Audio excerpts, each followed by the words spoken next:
The moment I stepped into the packed auditorium, I could feel it.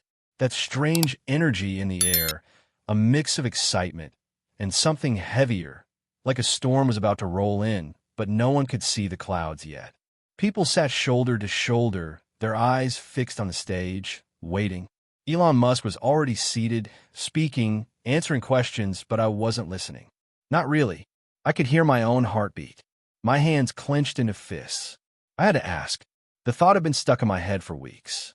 It had started as a passing curiosity, but the more I thought about it, the more it consumed me. The devil. Not just as a story, not just as a myth, but as something real, something powerful. And if anyone would have an answer, if anyone had seen behind the curtain of the world, it would be him. The moderator pointed to another person. Another question about Mars, about AI, about the future. I barely heard it. My breath felt tight in my chest. If I didn't do this now, I never would. Then my chance. The moderator scanned the room, eyes moving over the crowd. My hand shot up before I could second-guess myself. For a moment, I thought they'd skip me. But then, you over there. Every head turned as I stood up. The microphone felt heavier than I expected. My throat was dry. My voice almost cracked when I spoke, but I forced the words out. Elon, I said, trying to steady my voice. Do you believe in the devil? A strange silence fell over the room. I felt it like a wave, sweeping over the audience. The shift was instant. Laughter died down, murmurs cut off. It was like the question had pulled something tight in the air, something no one had expected but suddenly couldn't ignore. On stage, Elon Musk tilted his head slightly. His expression didn't change at first, but there was something in his eyes. A flicker of something. Amusement? Curiosity? Maybe even recognition. The devil, he repeated. His voice was calm, smooth, but he didn't answer right away. He sat back slightly, tapping his fingers against his knee. I swallowed hard. Yeah, not as a metaphor. I mean literally. A few people chuckled, but it was nervous laughter. Most just waited, their eyes flicking between me and him, like they needed to hear what he would say next. Elon let out a short breath through his nose. Almost a laugh, but not quite. He leaned forward, resting his elbows on his knees, and studied me for a moment before he finally spoke. That's a fascinating question. His voice was different now. Slower, almost careful, like he was measuring each word before letting it out. And one that depends on what you mean by devil. I felt a chill. He didn't dismiss it. He didn't laugh it off. He didn't call it ridiculous or try to move on. He was taking it seriously. The audience wasn't breathing. I could feel the weight of every single person in that room, all of them hanging on what he might say next. I could barely find my voice, but I forced out, do you think something like that exists? Something real, not just in stories. Elon's gaze didn't leave mine. He didn't blink. After a long pause, he smiled. But it wasn't a happy smile. Be careful, he said, his voice quiet but firm. What you wish to understand. And just like that, he moved on. He pointed to someone else. Another question. Another topic. It was like the moment had never happened. Like it had been wiped away, erased. But I knew, everyone in that room knew, it hadn't. The energy had shifted. The feeling in the air had changed. I sat down, my heart still racing. My hands shook as I gripped my knees. I barely heard the next few questions, barely registered the rest of the talk. I just kept replaying his words in my head, over and over. Be careful what you wish to understand. He hadn't answered my question, but somehow it felt like he had. I couldn't stop thinking about it. Long after the event ended, long after people filed out of the auditorium, laughing and chatting like nothing strange had happened, I just sat there, staring at the empty stage, replaying his words in my head. Be careful what you wish to understand. I had expected him to laugh, to brush it off, to say something clever and move on. But the way he looked at me, like he was warning me, like he knew something, I needed to know more. I found myself outside, standing near the back exit where I knew he would leave. The air was cold, but I barely felt it. A few other people lingered, hoping for a quick handshake or a selfie before he disappeared into whatever world billionaires lived in. But I wasn't here for a photo. I was here for answers. Then the door opened. Elon stepped out, flanked by two assistants. He looked different out here, away from the stage lights. He looked tired, like a man carrying something heavy that no one else could see. His eyes scanned the small group, ready to walk past us. I stepped forward. Elon, I said, my voice steadier than I expected. You never really answer my question. His steps slowed. He glanced at me, and for a second, I thought he might ignore me. Then, to my surprise, he nodded slightly to his assistants. They hesitated, then walked ahead, leaving us alone. He turned to me. Walk with me. I followed him down a quiet alley that led to the parking lot. The city lights glowed in the distance, but here, it felt darker. The sounds of traffic and voices faded, replaced by our footsteps on the pavement. He didn't speak right away. Neither did I. I could feel my pulse in my neck, my hands, my ears. Finally, he said, You really want to know, don't you? Yes, I said without hesitation. He nodded, almost himself. Most people don't ask questions like that. Even fewer actually want the answer. He gave me a sidelong glance. Are you sure you do? I swallowed. Yes. He exhaled through his nose, shaking his head like he found something about this funny. But there was no amusement in his eyes. The devil, he said slowly, isn't what people think. My stomach tightened. Then what is it? He stopped walking. So did I. He turned to face me fully. You ever wonder, he said, why some people see things others don't? I frowned. What do you mean? He studied me for a long moment, then asked, Have you ever seen something you couldn't explain? I opened my mouth to say no, but the words didn't come out. Memories flickered. Strange things, little things, moments I had ignored, brushed off as tricks of the mind. The shadows that moved when they shouldn't have. The feeling of being watched when no one was there. The dreams, ones I could never quite remember, but that left me waking up breathless, heart pounding. Elon watched me carefully, like he already knew my answer. Yeah, I admitted. I think so. He nodded like that confirmed something. Some people see too much, he said. And once you start seeing, you can't unsee. A shiver ran down my spine. I don't understand, I said. He turned away, walking again, slower this time. I followed. When I was younger, he continued. Before PayPal, before Tesla, before all of this, I had a moment. A single moment where I saw something I shouldn't have. Something I still can't explain. What was it? I asked. He shook his head. It wasn't what I saw. It was what I felt. The way he said it made my skin crawl. I wanted to push for more, to ask what he meant, but then I noticed something. We were alone. The parking lot was empty. The street beyond was quiet.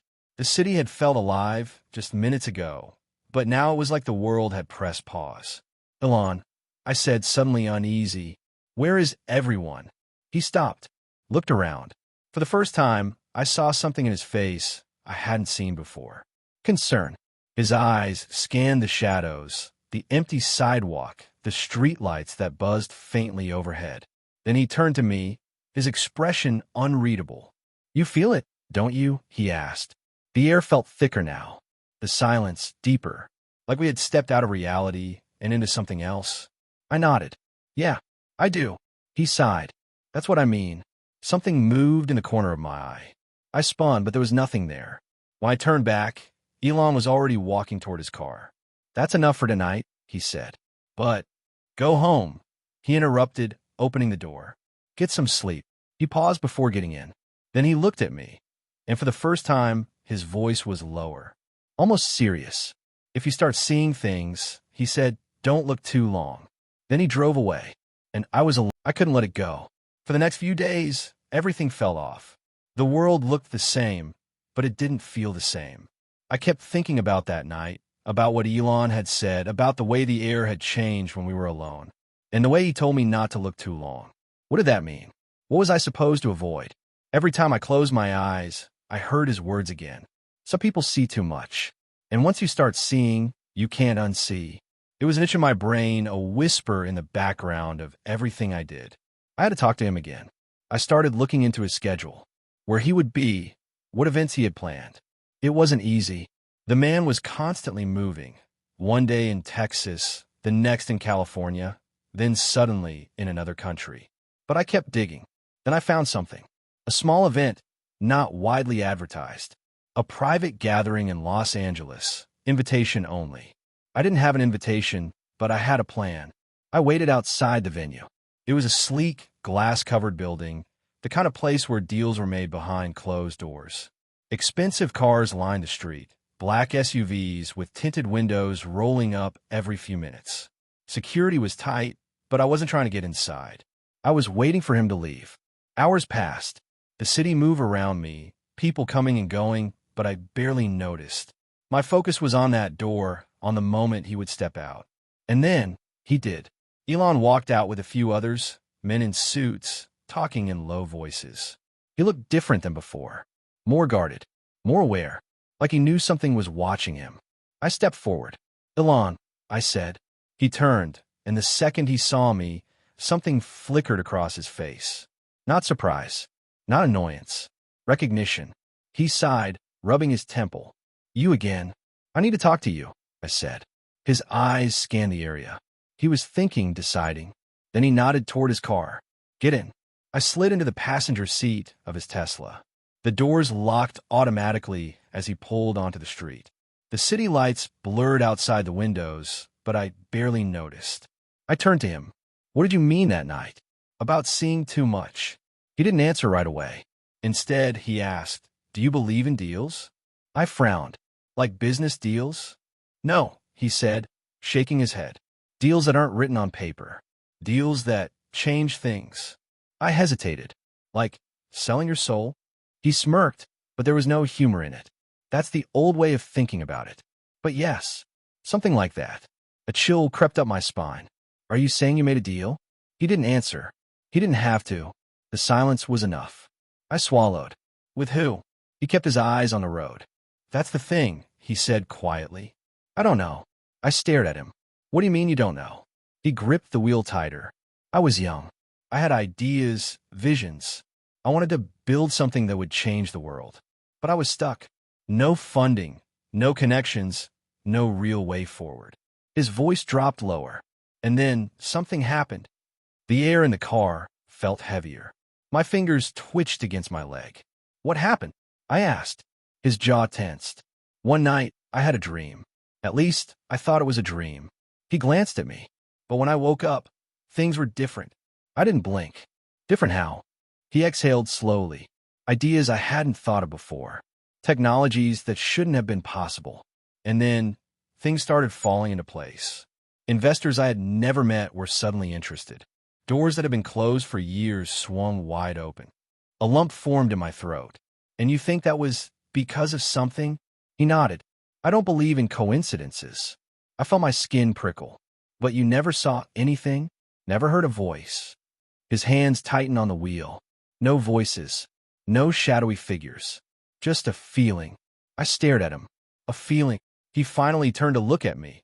And for the first time, I saw something in his eyes I hadn't seen before. Fear. "The feeling," he said, "that I was being watched." My stomach dropped. He turned back to the road. "And I still feel it." The words hung in the air between us.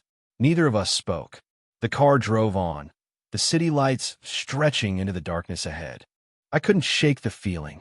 Even after Elon dropped me off, even after I went home and locked my door, I felt it. Like something was different now. Like I had stepped onto a path I couldn't turn back from. I lay in bed staring at the ceiling, my mind racing. His words echoed in my head. The feeling that I was being watched. I turned over, trying to force myself to sleep. But sleep didn't come easy that night. When it did, it wasn't peaceful. I had a dream. At least, I think it was a dream. I was in my room, but it wasn't right. The walls stretched too high. The corners were too sharp. The air was thick, heavy, like I was underwater. And then, I wasn't alone. A shadow stood at the foot of my bed. Tall, unmoving, featureless. It didn't speak. It didn't move. But I could feel it watching me. I tried to move, but my body wouldn't respond. My breath was stuck in my throat. Every instinct screamed at me to wake up, to run, to do anything but stay there. Then it leaned forward, not with its body, with its presence, like it was pushing into my mind, pressing against something inside me I didn't even know was there. And then, in a voice that wasn't a voice, I heard it. "Do you understand now?" I gasped and shot up in bed. My room was normal again. The walls were the right shape, the air was clear, but the feeling, that horrible, sinking feeling, was still there. I wasn't alone. I turned my head. The shadow was still there. It didn't move. It didn't breathe, but it was watching me. My body finally listened. I scrambled out of bed, hitting the light switch. The room flooded with light. Empty. I was alone.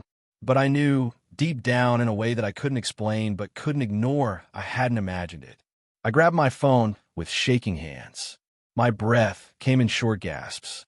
I needed to talk to Elon. Now. I didn't care that it was the middle of the night. I found the number he had texted me from earlier and typed as fast as I could. I saw something. 3 dots appeared immediately. Where are you? I hesitated. Then home. Stay there. I'm coming. I didn't ask how he knew where I lived. I didn't care. I just needed answers.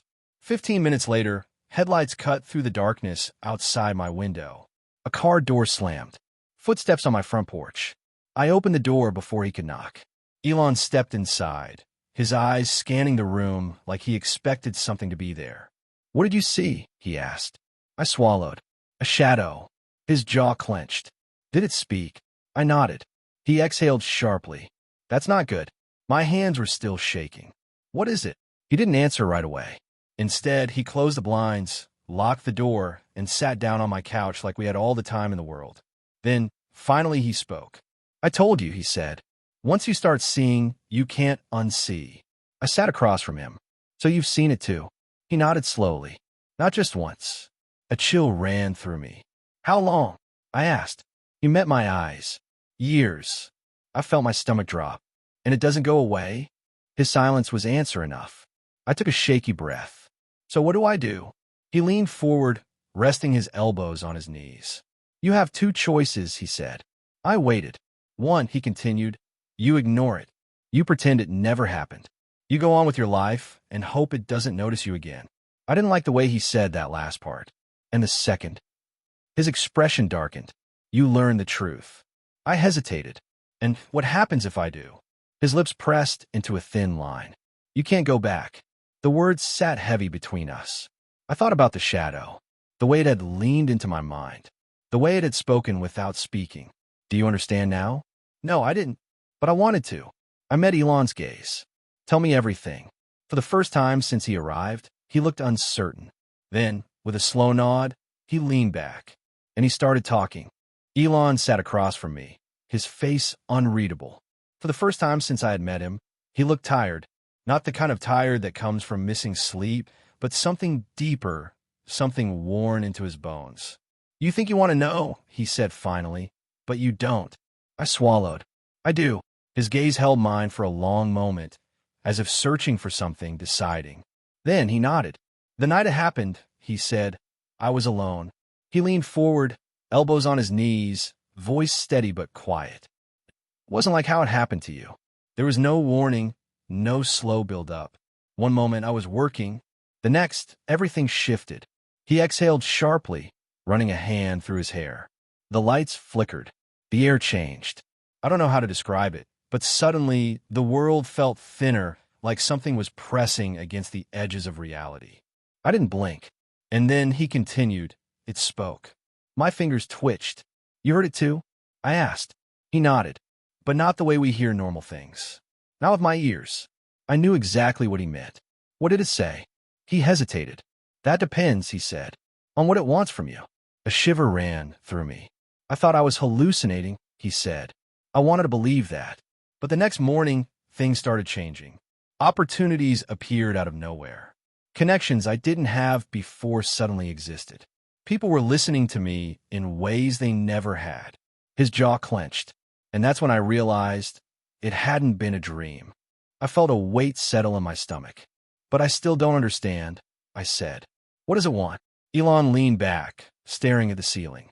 That, he said, is the part no one ever sees. The air in the room felt colder. It's not about money, he continued. Not about power, not about control. Those are just distractions. I frowned. Then what? His eyes met mine. Influence. The word hung in the air between us. I shifted in my seat. You mean like leadership? A small, humorless smile crossed his face. Something like that, he said, but not the way people think. I waited, my heart pounding. When people follow you, he said slowly, when they believe in what you say and what you build, they stop questioning. They trust. They listen. His fingers tapped against his knee. And when enough people listen, he said, "You don't just change the world." He paused. "You shape it." A chill ran down my spine. I thought about everything. His companies, his ideas, the millions of people who followed his every move, who hung onto every word he said. And then a terrible thought hit me. If it gave you all this, I whispered, what did it take? For the first time, he looked away. I felt a knot tighten in my chest. "Elon," I pressed. "What did it take?" His jaw tightened. And then, so softly I almost didn't hear, "Time." I blinked. "Time." He exhaled. "Not just mine." The room felt like it was closing in. "What do you mean?" He finally met my gaze again. "Everything has a price," he said. "And sometimes the price isn't paid by the one who makes the deal." The words hit me like a punch to the stomach. I thought about all the stories, about people who rose to the top, only to lose the ones closest to them. Tragedies that seemed too sudden, too cruel. And then I thought about Elon, his marriages, his relationships, the people who had come and gone from his life. My throat was dry. "You knew," I said. His silence was answer enough. A heavy weight settled over my chest. "How do you stop it?" I whispered. He gave a tired, almost amused smile. "You don't." I gripped the edge of the couch. "There has to be a way." His gaze darkened. "There is." I leaned forward. "Tell me." His next words sent a chill through my entire body. "You give it something else." I felt like I couldn't breathe. My mind raced with the possibilities. Something else. Someone else. I swallowed hard. "Is that what you did?" I asked. Elon didn't answer. He didn't have to. The room was silent. And in that silence, I realized something. Something terrifying. I wasn't alone. I could feel it. Watching. Waiting. Elon didn't move. Neither did I. But we both felt it. The air in the room had shifted. It was subtle, like the moment right before a storm, when everything goes still, when even the wind holds its breath. I wasn't crazy. I knew I wasn't crazy. I wasn't alone. I could feel something in the space between us, something pressing against the edges of reality, just out of sight. Elon exhaled slowly. Then, without looking away from me, he spoke. "You can hear me," he said, his voice steady, controlled. "But can I hear you?" A chill ran down my spine. He wasn't talking to me. The room was silent. Too silent. Then a whisper. Not a sound. Not a voice. A thought. Everywhere and nowhere all at once. "Yes." My heart stopped. Elon's expression didn't change. "Then answer me this," he said. "What do you want with him?" Silence. Then the whisper again. He asked the question. I shivered. Elon closed his eyes for a fraction of a second. When he opened them again, something had changed. "This isn't a game," he said quietly. No answer. I swallowed hard. What does it mean?" Elon didn't look at me, but the whisper did. "You seek what cannot be given." My breath hitched. "What does that mean?" I asked, my voice barely more than a whisper. Elon finally turned to me. His face was unreadable. "It means," he said, "you're not ready to understand." I clenched my fists. "No," I said. "No, that's not good enough. You said I had two choices. Ignore it or learn the truth." Elon didn't blink. I chose the truth. A beat of silence. Then the whisper returned. "Not all who seek the truth survive it." My blood ran cold. Elon's jaw tightened. "That's enough," he said. The whisper didn't respond. I took a shaky breath. "What happens now?" I asked. Elon didn't answer right away. When he did, his voice was quiet. "You remember the warning I gave you?" I nodded. "Now," he said, "you understand why." The whisper shifted. It wasn't gone, but it was waiting, watching. I could feel it. It was giving me a choice. Elon stood up. "You need to decide," he said. "Do you walk away, or do you see it through?" I looked up at him. He was serious, more serious than I had ever seen him before. I thought about everything. About the shadow, about the whispers, about the weight of what I had just learned, why I still didn't understand. And then I spoke. "I'm not walking away." Elon held my gaze. He nodded once. Then he said, "There's something you need to know." The whisper stirred. Waiting. Listening. Elon's voice was barely above a whisper. "You're already paying the price." My breath caught in my throat. "What?" He didn't repeat himself. He didn't have to. Because in that moment, before I could ask, before I could even react, the lights flickered. The air turned heavy, and I knew something was coming. The lights flickered again. Elon didn't move. Neither did I, but we both felt it. The room was different now. The air was heavier, thick like it was pressing down on me. The silence wasn't empty. It was waiting, watching like something just beyond my vision was holding its breath. Then, the whisper. You wanted the truth. I flinched. It wasn't just sound. It was inside me, curling around my thoughts like smoke, sinking into the parts of my mind I didn't even know existed. Elon exhaled, slow and steady. I warned you, he said quietly. I swallowed hard. My hands were shaking, but I forced myself to speak. What is it? The whisper didn't answer. But Elon did. It's not a thing, he said. Not a person. Not a being. He turned to me. His expression was unreadable. It's an idea. I frowned. That doesn't make any sense. Elon's gaze didn't waver. It doesn't need to. The whisper stirred. You see me now. I shivered. Elon ran a hand through his hair. It's not something you can fight. Not something you can run from. He leaned forward. It exists in the space between what we know and what we fear. I gritted my teeth. Then why does it care about me? Elon hesitated. And for the first time since this all started, I saw something in his eyes. Doubt. Because, he said slowly, you asked the question. A chill ran down my spine. The whisper curled around my thoughts again. There's no turning back. I squeezed my eyes shut, shaking my head. This isn't real. Elon didn't argue. But the whisper did. Truth does not require belief. I opened my eyes. The air around us felt charged now, like the moment before lightning strikes. I turned to Elon. If it's not a person, if it's not something that can be stopped, then what do I do? His gaze darkened. You make a choice. I exhaled sharply. Between what? Elon didn't answer. But the whisper did.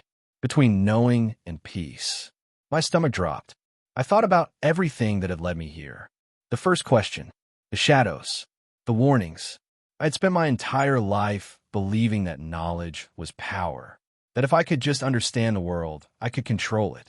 But now, standing on the edge of something far bigger than I could comprehend, I realized something. Some things weren't meant to be understood. Some truths had a cost. I looked at Elon. He already knew what I was thinking. You can walk away, he said. If you do, this ends. You go back to your life. You forget everything. I felt my pulse in my ears. And if I don't, his eyes were cold. Then you belong to it now. I hesitated. And in that moment, I knew the choice had already been made. The room was silent. The kind of silence that doesn't feel empty, but full, like something unseen is pressing against the edges of reality, waiting for me to make a move. Elon watched me, his expression unreadable. He knew. He had always known. I had already made my choice. I didn't say anything. I didn't need to. The whisper coiled around my thoughts. There is no escape now. My fingers curled into fists. I had spent my entire life chasing knowledge, believing that if I could just understand enough, I could control my own fate. But now, standing at the edge of something too vast to name, I realized I had never been in control. Not of this. Not of anything. Elon exhaled slowly. You can still walk away, he said. It's not too late. I swallowed hard. But you said. I know what I said, he cut in. But you need to understand something. His gaze was steady, sharp. It doesn't force you. It never does. I felt my breath catch. The whisper shifted, waiting. Elon leaned forward. It doesn't need to, he said. It only has to make you want it. My pulse pounded in my ears. Want what? Elon didn't blink. The answer. A shiver ran down my spine. Because he was right. It wasn't forcing me to stay. It wasn't threatening me. It was doing something worse. It was making me need to know. Elon must have seen it in my face, because his expression darkened. That's the trap, he said. That's how it wins. I clenched my jaw. Then how do you beat it? For the first time, something like regret crossed his face. You don't. I felt a sharp chill crawl on my spine. The whisper coiled tighter. You see now. Elon ran a hand down his face, looking more tired than I had ever seen him. This isn't about power, he said. Not in the way you think. He let out a slow breath. It's about control. Not over the world. Over you. I gritted my teeth. But why me? His eyes met mine. Because you asked. The weight of those words hit me like a punch to the chest. I had done this. This wasn't an accident. It wasn't fate. It had been waiting for someone like me. Someone who couldn't let go. Someone who had to know. I squeezed my eyes shut. You can still choose, Elon said quietly. I opened my eyes. The whisper curled around my thoughts one last time. Stay. I let out a shaky breath. And then I spoke. No. The whisper didn't move. For the first time, it hesitated. Elon watched me carefully. I clenched my fists, grounding myself in the weight of my own body, my own choices. You don't control me, I said. Not anymore. And just like that, the whisper was gone. The air in the room lightened, like a pressure I hadn't even realized was there had suddenly lifted. Elon exhaled, leaning back. I felt like I could finally breathe again. For a long moment, neither of us spoke. Then, finally, I looked at him. What now? I asked. Elon studied me for a second, then gave the smallest hint of smile. Now, he said, you go home. I nodded slowly. I didn't ask if it was over. I already knew the answer. Some things don't end. Not really, but I had made my choice. And for now, that was enough. Thank you for listening to another exciting story from VIP Vault. If you have enjoyed listening to this story, check out our videos here.